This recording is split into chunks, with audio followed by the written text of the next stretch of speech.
are back on the Zero Hour. I am Richard RJ Eskow, and this week Hillary Clinton was confronted by some Black Lives Matters protesters while campaigning for the presidency. And I think it's an important story. I think it's one that ties into a number of issues. But I think the protest, in order to be fully understood, needs to be put into context. Now, in 1994, President Bill Clinton pushed very hard for something called the Violent Crimes Control Act. Now, the United States had overall higher crime levels than it has today. This is true. But there was also a sense of fear and racially based fear throughout the country. A number of people, in looking back, including President Clinton himself, have concluded that this Violent Crime Control Act was a misguided bill that went too far in punishing particularly people of color, that it led to the mass incarceration problem we have today, that it led to the over-policing problem we have today, which in fact, in turn, gave rise to the Black Lives Matters movement. So it is very, very important as a story. And so when Hillary Clinton was confronted by the protesters this week, they referred in their interruption of her event to a statement she made in 1996. Now it is true, by the way, we've had Terry O'Neill of the National Organization of Women on this program to explain correctly why a woman should not be held responsible for the positions her husband took. This is true of Hillary Clinton, as is true of any other woman in our society. However, Hillary Clinton has also campaigned for the Senate and other offices based on her experience as a senior member of the Clinton administration, which she describes herself as, and which she undoubtedly was. And in that role, as First Lady and as a senior advisor in the Clinton administration, she pushed hard for the Violent Crime Control Act. She pushed hard for the mythologies that led to the passage of the Violent Crime Control Act, many of which were promoted by Republicans and conservatives, and frankly, some of which had a racist undertone. Now, of course, I'm not accusing the Clintons of racism. I'm just saying that the origin of some of these memes, to use the current language, behind the Violent Crime Control Act were, in fact, of that nature. Now, in order to understand what the protesters said this week at a Hillary Clinton event, it is important to go back to a statement she made in 1996 that has been circulating on the internet.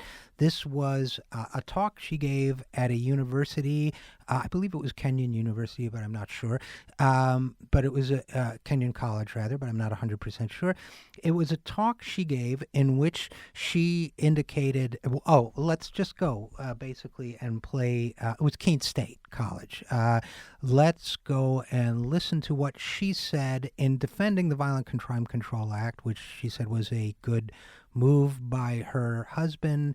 She talked about gang members, and this is what she said.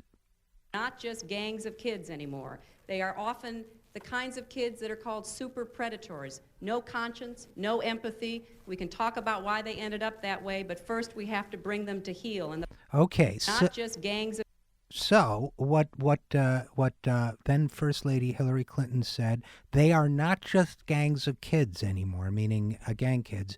They are often the kinds of kids that are called super predators. Now, the super predator was a myth of both the law enforcement community and other communities in the United States at that time. Never proven. Some people may remember it lasted until Katrina, to Hurricane Katrina, where there were stories about rampant super predators committing mass killings in the Superdome before we knew what was going on with the refugees in the Superdome. This is essentially a racist myth, which the Clintons accepted at face value. Again, not necessarily because they're racist themselves. I'm not suggesting that, but because they didn't question, they didn't probe. They took it at face value. It was politically expedient to do so. Now, in fact, there is no such thing as a super predator, but she said they are often the kinds of kids that are called super predator. And let's be clear, when we say the kinds of kids, we mean black kids. We mean inner city kids. So she says, no conscience, no empathy. That was the myth of the super predator, that they were sociopathic, psychotic killers roaming our streets in gangs, prepared to kill us. And by our streets, I mean white streets. By us, I mean white people. This was the myth of the super predator with no conscience, no empathy. So it's not just that Hillary Clinton supported the Violent Crime Act, but it's that she emphasized the myths, the destructive, dehumanizing myths behind the Violent Crime Control Act. Then she goes on to say, we can talk about why they ended up that way. Now, Bernie Sanders voted in the end for that bill. He voted against an original version of it, eventually voted for it because it had, he says, because it had some protections for women and because the Congressional Black Caucus, most of them voted for it as well. But Bernie and Sanders, and again, I work for Bernie, but Bernie in his vote for it talked about the need to address the socioeconomic factors leading to crime.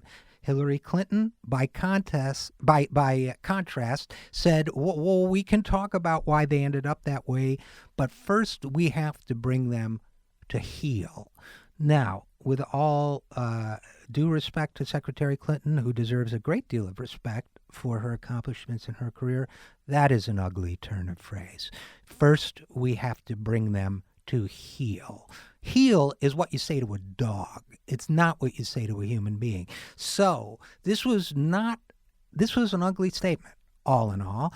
And perhaps she regrets it. I would like to hear her say she regrets it. She has not said that. She did not say that this week. But you need to understand this super predator phrase in order to understand the clip we're about to play you of the protesters interrupting her event. So Brad, let's go to that clip now.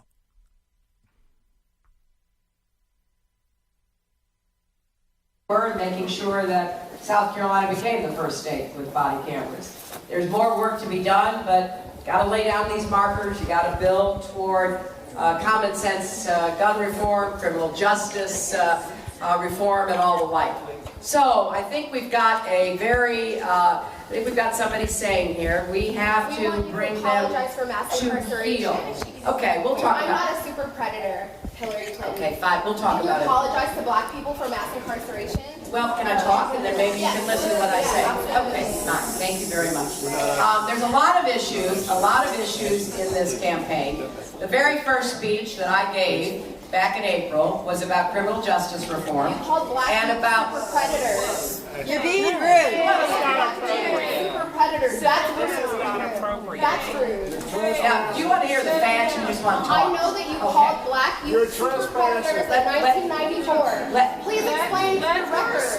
Explain it to us. You owe black people an apology. Well, People of color an apology. I'll tell you what, if you will give me a chance to talk, I'll approach your subject. You know what? Nobody's ever asked me before. You're the first person to ask me, and I'm happy to address it, but you are the first person to ask me here. Okay, back to the issues. The issues that I think are important.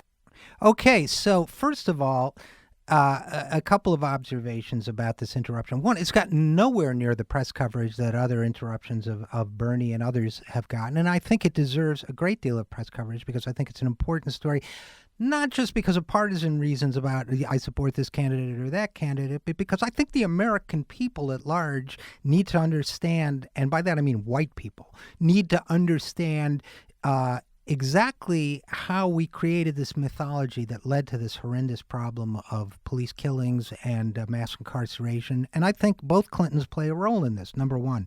Number two, many people have commented, and if you see the video, it's striking that you have a largely white audience in South Carolina berating African-American young people, telling them how rude they are. Well, you know what?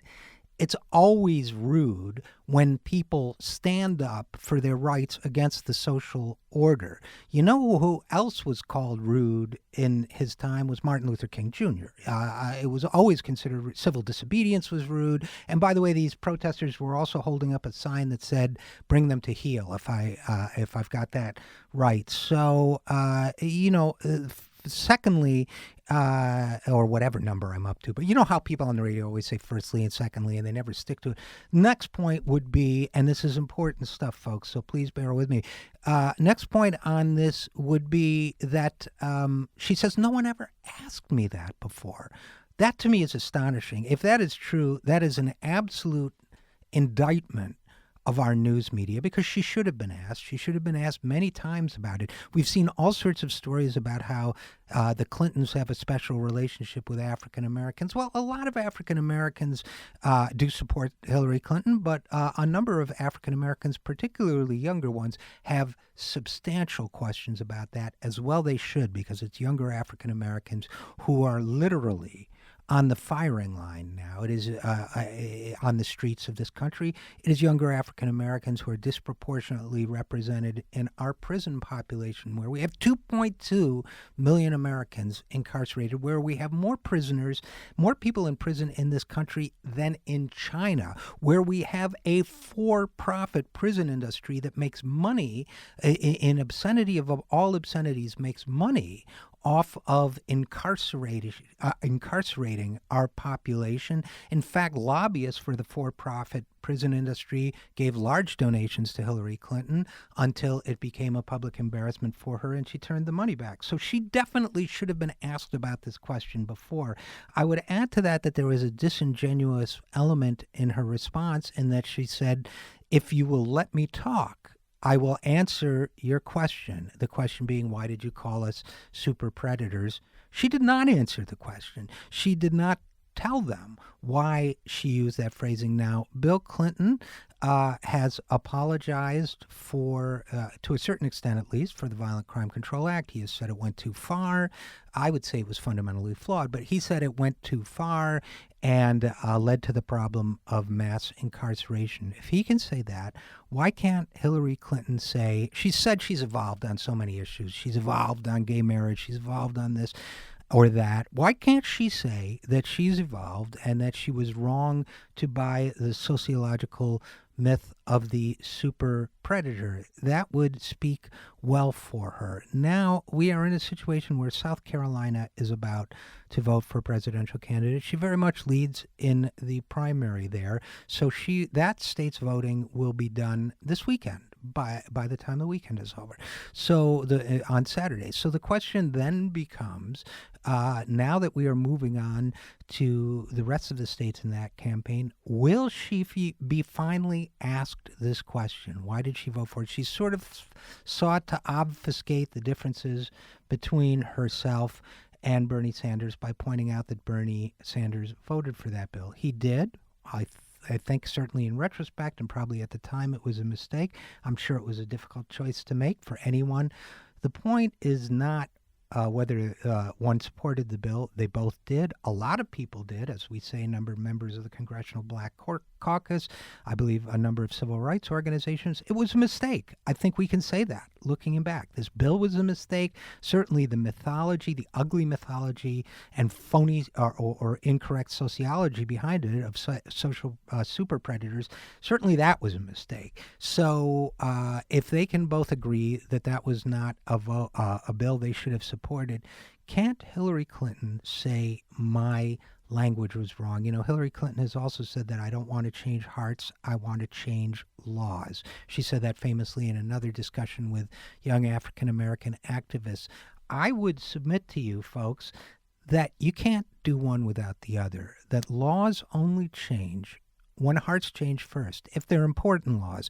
Let's take gay marriage, a subject on which Secretary Clinton evolved, and an issue which she opposed until 2013.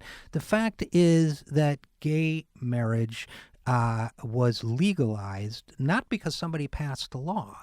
It was legalized because public opinion changed toward homosexuality and then toward gay marriage, to the point where once the hearts of the American majority was changed, the laws of the land followed suit. It is time that the hearts of the American majority be changed towards the minorities in this land. It's time when we see them as full human beings in all the dimensionality of human experience, even if they're kids on the street. It's time we gave people jobs and opportunity education, not incarceration, as the saying goes, and it is time to change our hearts and to show that our hearts have changed from the 1990s.